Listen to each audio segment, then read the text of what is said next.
Hey guys, it's Bobby, aka Paginator, and I'm here today with a mail time haul slash unboxing. Again, another one.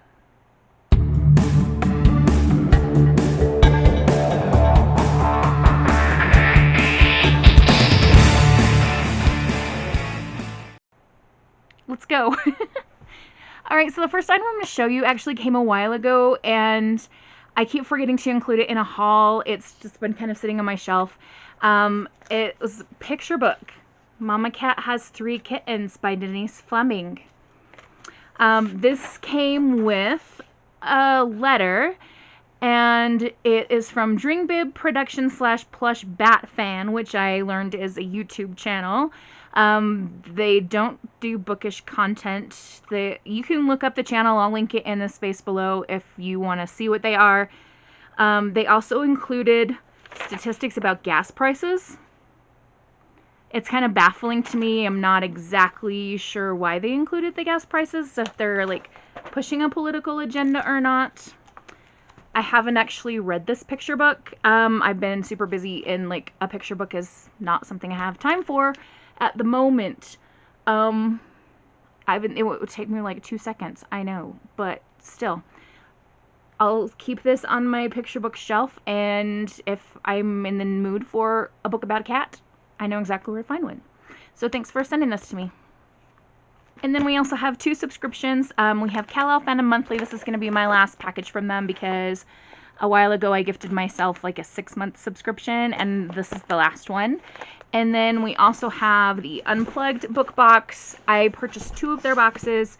I'm not going to continue with that unless something like drastically changes with my other subscription boxes, but the themes were ones I could not resist. So let's start with the Kal-Elle Fandom Monthly, and then we'll go to the Unplugged.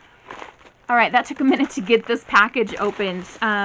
We have, oh gosh, it's Rainbow Bright. We've got a little art print here, and there is the theme card with information about the items. So we'll set that off to the side. Rainbow Bright, this is going to give me way, like, big time childhood nostalgic vibes, because when I was a kid, I loved Rainbow Bright. I was a child of the 80s, and rainbow colors and that show was like the thing. Oh my gosh, this is adorable. Okay, we're gonna take a look at the pin first after I get out of the plastic. I noticed that some people just hold up the pins in the plastic, but I like to get them out of the plastic. What do you guys prefer? Let me know if you want me to do something different. Look at this. This is her little buddy. Ah, that's so cute. Oh, I remember like wanting Rainbow Bright toys so badly, and I didn't know it at the time, but my family did not have lots of money, so I had toys. Like, I had a Cabbage Patch doll that my mother handmade. She handmade a Cabbage Patch doll. It had the little dimples in the cheeks. It looked exactly like one you'd buy at the store. She handmade it. I remember really loving that doll, and I bet she still has it somewhere. I'll have to look. So this little guy is Twink, and he is Rainbow Bright's sidekick friend. They are super cute. And we also have a magnet with Twink and Rainbow Bright and the unicorn on it. Here we go. Magnets are fun. A lot of times I'll put magnets on my classroom fridge. I have a little mini fridge in there to keep caffeine and lunch in and stuff. And kids will like go study the magnets on the fridge and see if they know what they're from. So that will be a fun one to put on there, because not everyone is going to know Rainbow Bright. Now we have a patch. I love patches. That's darling. Oh, so fun. Oh, here we have rainbow socks. Like, you could not do a Rainbow Bright box without rainbow socks. Like, this just seems like a given. Those are going to be very nice for the cold weather months, which we are currently not living in. So we'll save those. Ooh, maybe I'll wear them to a football game with like some capris, just to further emphasize the point that Miss Page is really weird, and she doesn't care what people think about her.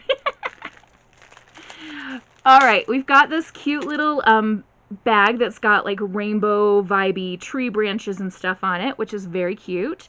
I don't always save bags like this, but this one is cute enough I might save to use for something, maybe like for one of my nieces. Aw, we have earrings. These are fun. I am excited to get to wear earrings to work again because I couldn't with the whole mask situation.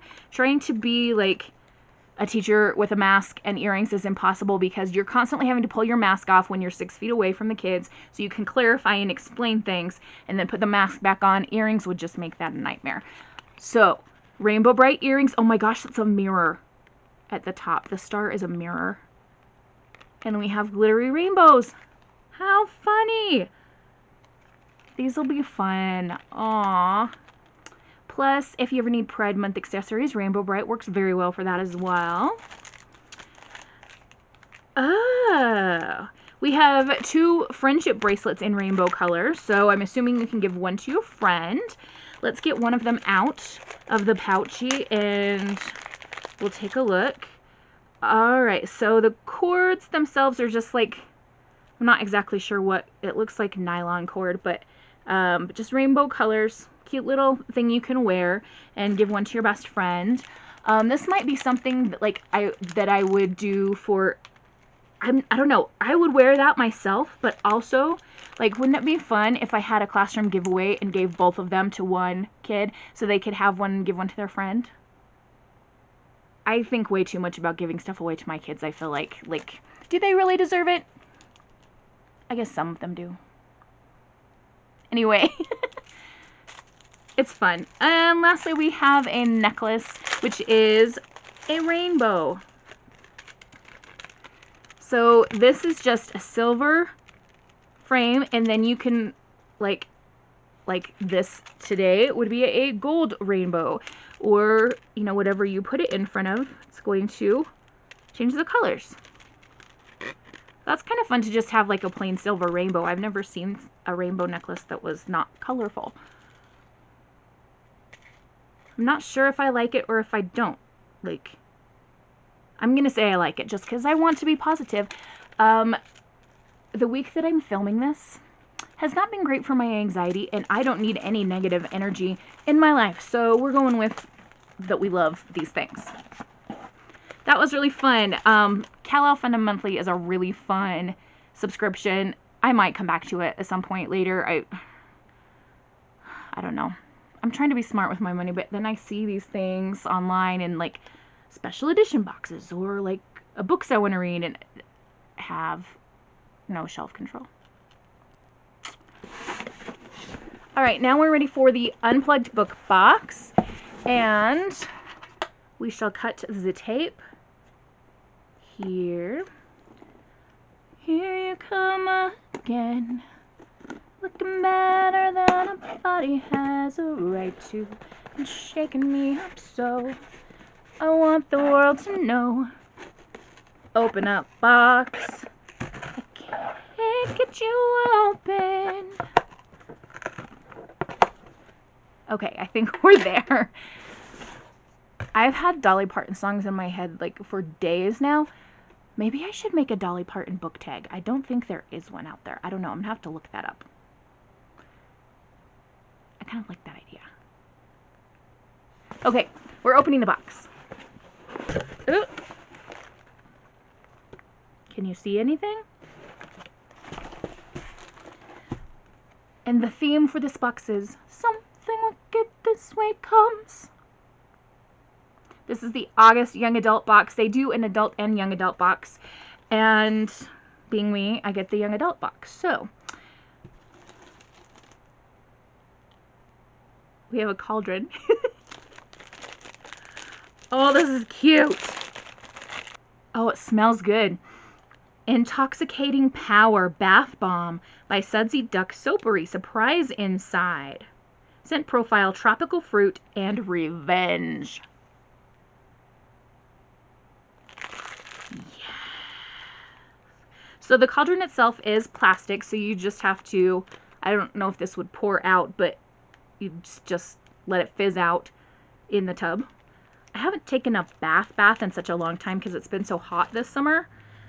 Maybe this will I'll save it for like Halloween time, and maybe there'll be like a cold night where I can just have a little bit of tropical fruit and revenge scented bath time. I really do like that smell though. Up next we've got a pouch, and there are a couple of items in here. Little wiggle worms are falling on my lap. Okay, what are you? Oh, this is wrapped in like packing material, so we need to take that off. Okay, so we've got an empty glass vial. This must have something to do with it. Maybe you pour whatever is inside here into the vial.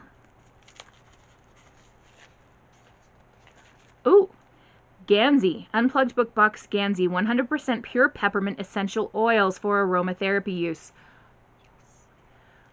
Peppermint essential oils are not cheap, you guys, and they're very handy for a variety of things. So I am grateful for that. That's very nice. Gansey, of course, is from the Raven Cycles. So I guess if you pour some in here, you could like hang this in your car. Is that what like this is for?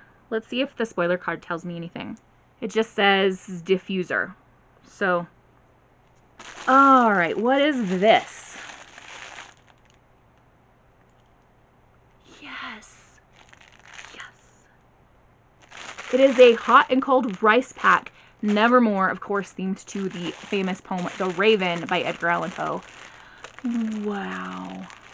Once upon a midnight dreary, while I pondered weak and weary, over a many long forgotten volume.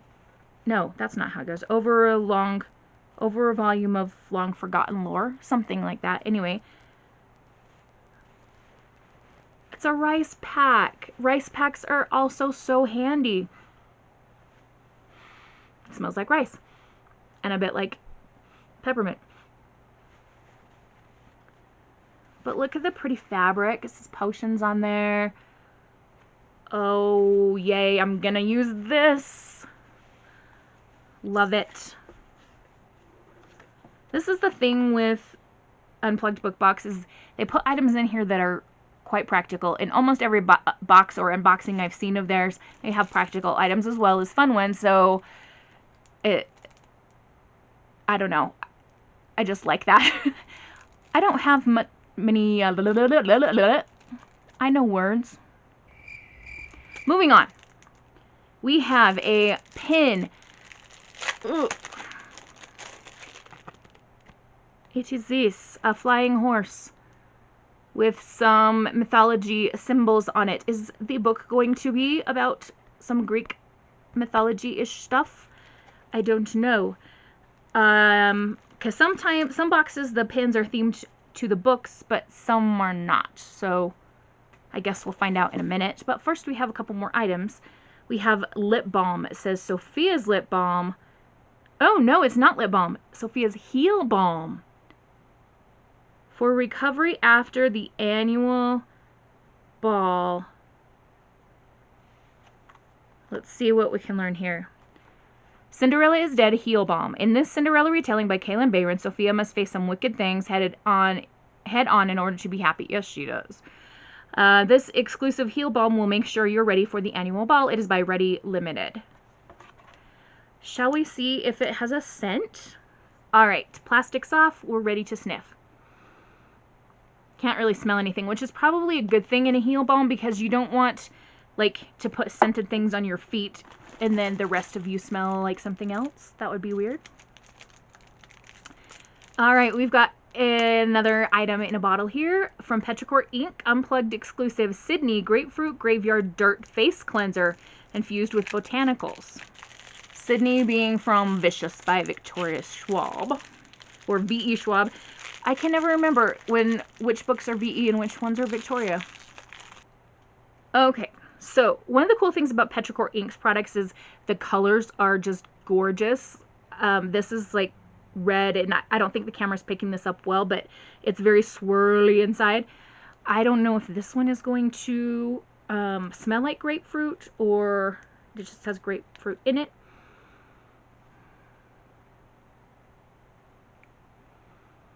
does have a little bit of a grapefruity smell. I'm just going to smooth some onto my hand here. Yeah. A little bit of a citrusy fruit smell, but not overpowering, which is nice. And like, it's a face cleanser. You don't want to be like soaking your skin with perfumes. All right, we have a signed book plate, which will go in the book. We have a DeReader letter on the back of this print. Here, someone's holding an animal skull in their hands, and they're surrounded by pumpkins and candles. That's not creepy at all, which is exactly why I got this box, because I love the creepy things. Oh, dang. See, this is what I'm talking about, you guys. I keep finding new things that look interesting. It says, coming soon, Unplugged Book Box Limited Edition Horror Box. Yeah, that sounds cool. Shipping in early October. Well, yeah, that makes sense. And next month, the adult fiction box will be Rise from the Ashes, and the young adult box will be Finding Your Strength. But the art for Finding Your Strength has a skeleton on it, so it also looks creepy. Don't subscribe to another box. Just stop it. You have to buy food to eat. At last, we're ready for the book. It comes in this purple package, so you don't get spoiled immediately upon opening the box, which I quite love. Oh, are we going to open up nicely? Apparently not.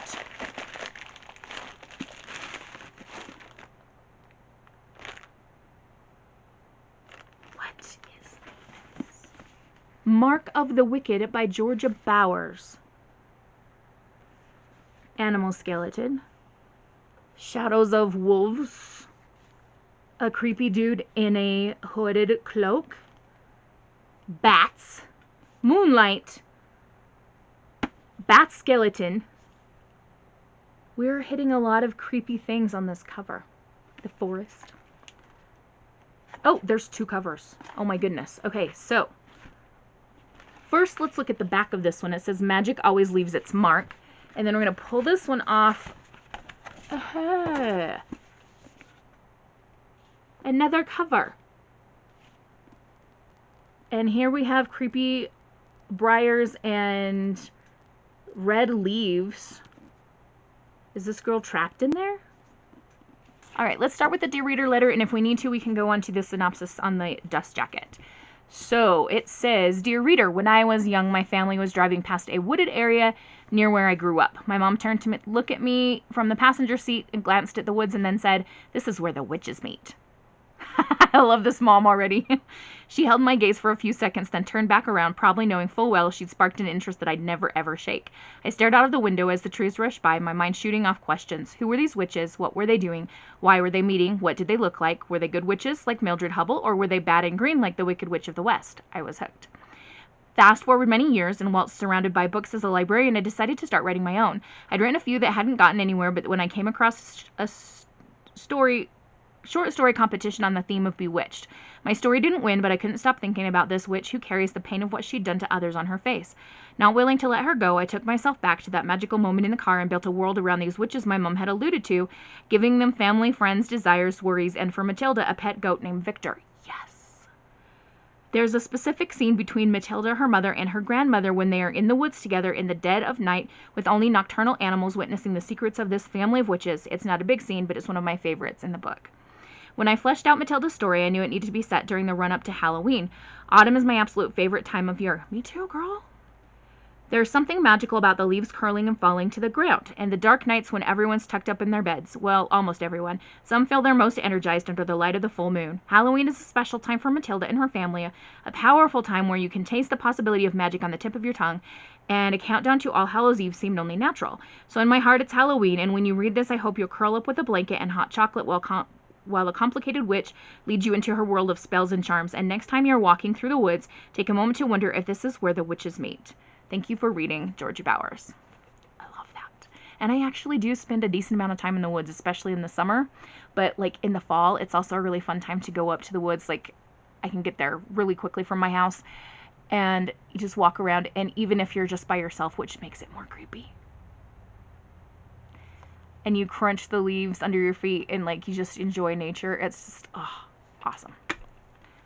Maybe I'll take this book to the woods and read it. Am I insane? I feel like I'm going insane. Or maybe have already been there for a while. Hashtag side effects of teaching middle school. Okay, now I want to find out more. So let's read the inside of the dust jacket and then we'll wrap this thing up. All her life, Matilda has been told one thing about her magic. You use only when necessary. But Matilda isn't interested in being a good witch. Ooh. She wants revenge and popularity and to live her life free of consequences, free of the scars that dark magic leaves on her face as a reminder of her misdeeds. That's interesting. When a spell goes awry and the new boy at school catches her in the act, Matilda thinks her secret might be out. But far from being afraid, Oliver already knows about magic and he wants to learn more. As Oliver and Matilda grow closer, bizarre things begin to happen. Animals show up with their throats slashed and odd markings carved into their bodies.